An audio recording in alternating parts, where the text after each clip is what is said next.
Thanks for zooming in with us tonight. And in the space of the next few minutes that we'll be spending together, the lives of over 700 people may be changed. Since opening our doors in 1999, the partnerships played a critical role in transforming the lives of over 28,000 men, women, and children who found themselves homeless in Broward County. Today, the partnership is the largest comprehensive homeless service provider in the county. We're caring for an average of more than 700 people a day, and we offer them medical outreach services to those on the street. We operate 498 beds of emergency shelter at 2 different locations, one in Fort Lauderdale and the other in Pompano Beach, and we manage over 100 apartment units of scattered site housing throughout the county. And all of this is supported by the high-quality delivery of health care, dental care, job training, and social services, just the kind of things that keep people housed. And it was the partnership's decades of success in providing housing solutions that resulted in us entering into a joint venture agreement with Green Mills, a local private affordable housing developer, which ultimately led to the Florida Housing Finance Corporation's award of more than $25 million for the construction of 7 on 7th, a 72-unit mixed-use residential community. So, what's a mixed-use residential community? It means that 7 on 7th will become a beautiful home to hard-working folks like our teachers, our police officers, and our firefighters. With a job training center right there on site, it'll become a home to families and a home to those who once lived on the streets. 7 on 7th will be the first new housing development of its kind to be built in Broward County in the last 10 years. And we'll be sure to keep you in the loop on the groundbreaking that we're planning for sometime in December. Now, I want to go back to something I said a minute ago about keeping people housed. Isn't that what COVID did to all of us? It kept us housed. It kept us home. It kept us on high alert and taught us how to take every precaution necessary to keep ourselves and our families safe. First responders are those very special people who embrace the responsibility of keeping our people safe.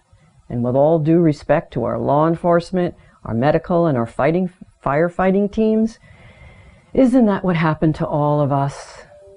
Because of COVID, we all became first responders. With record numbers of job loss, unemployment, hospitalizations, and deaths, we tried to keep our businesses, our families, our neighbors, and our friends safe. We learned how to telecommute. We became teachers to our children and our grandchildren. We learned how to Zoom meetings and how to order from Instacart. We felt real fear.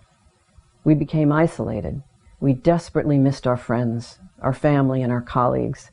And some of us even gained the quarantine 15. At the partnership, we lived the same experience. We turned down our business model upside down. We lost revenue. We lost volunteers. We even lost some lives. But we never lost touch. Overnight, the CDC's guidelines became our new Bible.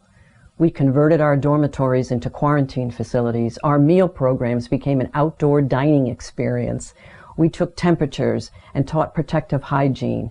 We washed our hands, we wore our masks, and we kept our distance. Yeah, we kept our distance, just like the hundreds of thousands of people throughout our nation have done. They've kept their distance from the homeless population. Long before COVID, the homeless were without jobs, medical attention, family support, transportation, child care, or housing. They were without hope until they came to the Broward Partnership. Bill just celebrated his 71st birthday with us. He's a proud man with a 10th grade education who never married and doesn't have any living family members. What Bill did have was a long and successful work history with a local home improvement company until his forgetfulness forced him out of that job. He didn't understand. Bill didn't know then that his memory loss and his trouble walking was because he was suffering from a slow-growing degenerative brain disease.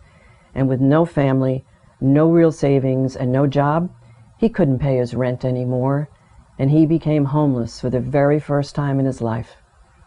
Months later, when he collapsed on the street, An ambulance brought him to the ER, where he was diagnosed with COVID. Bill's recovering with us now. We're working on keeping him healthy. He's made application for his Social Security benefits, and we're hoping to find him some housing where he can and where he will get the care that he needs. And talk about taking care of someone, please, let me tell you about Dominic. Such a hard-working father, and his 12-year-old son, Christopher, who's a hard-working 8th grader. Both of them were survivors long before the pandemic. Before COVID hit, they had to share a heartbreaking goodbye. And it was the day that Mom was finally committed to a mental health facility. She couldn't take care of herself anymore. They had nowhere to turn and didn't have any family members nearby to help them. So, life just kept moving along like it does for so many of us when we're in hard times. Dad kept going to work every day, and Chris went to school every day until COVID hit. And then you can guess how that part of the story ends. Yep, Dad lost his job in a layoff, but the other half of the story is that he loses far more than his job. He and Chris lose everything they owned because their entire apartment building caught fire and burned down to the ground. Because of a very strong belief in God, Dominic fought his way back, and with our help, he was able to find a new job. In fact, he found a compassionate employer who has given Dominic some office space right where he works, so he's able to set up a virtual classroom for Chris. So father and son are in a classroom together. Now we just need to get them a place that they can call home together. We were able to help Carlos find one. Carlos was another young, hard-working guy who lived with his mother after his father had passed away. Unrelated to his employment, Carlos suffered a traumatic brain injury that resulted in a serious decrease of cognitive impairment, so he couldn't walk or get around at all by himself without his wheelchair. And during recovery from the accident, his mother passed away. With no other family members, and now wheelchair-bound, Carlos lost his job and eventually lost his mother's apartment. You can imagine the depression, the grief, and the feelings of humiliation. Carlos was so angry when he came to us. He was mad at God, he was mad at his life, and he was even madder at the wheelchair. It took us months to break through that anger, but we did. And slowly we gained his trust and his attitude changed. He began to feel hopeful. Little by little, we worked on his physical therapy and his independence, and in the end, we found him a home.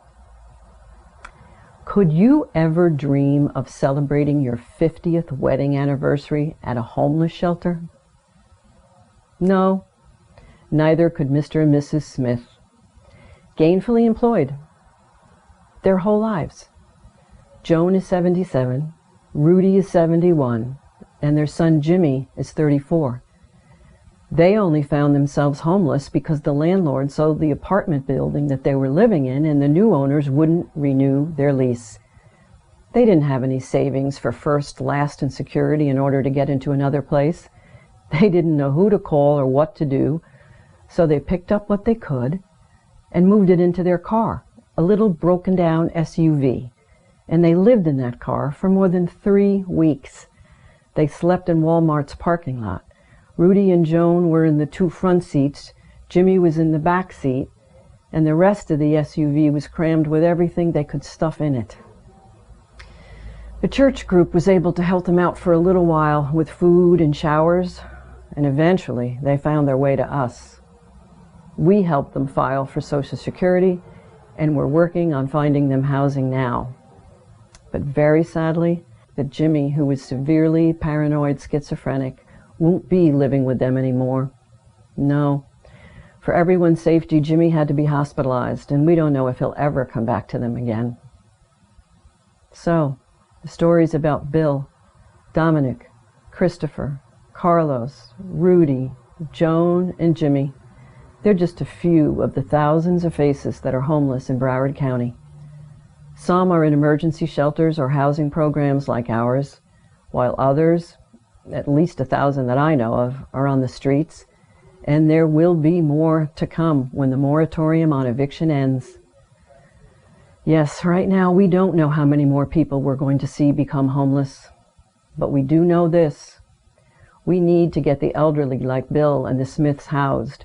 We need to get Carlos to physical therapy, and we need to get Christopher some new clothes and a new home.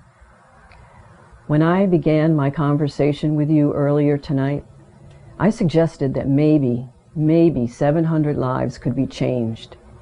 And they can be, if you'll become a first responder to our needs. Please go to our webpage at BPHI and click on the donate button for whatever amount you may be able to give. People like Dominic, they need transportation in order to get back and forth from work, and $100 to a $250 donation would get them at least 3 months of bus passes. We had over 100 families with us this year, and there were over 207 kids in those families. Yeah, some of the parents are working, but they don't have enough money for the new sneakers, the bicycle that they've never had, or the new clothes that they need.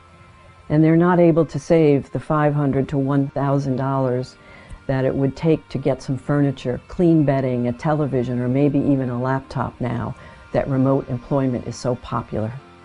Please, for our singles, our families, and our senior citizens, yes, we may be able to get some of our families a job or get the seniors their Social Security, but they don't have the money for first, last, or security deposits. With a donation of $2,500 to $5,000, you can change their lives. You can give people a place to call home. And when I began this conversation, I said that 700 lives might be changed tonight. And maybe they will be if you become one of our first responders by visiting our webpage. Thank you. Thank you very much.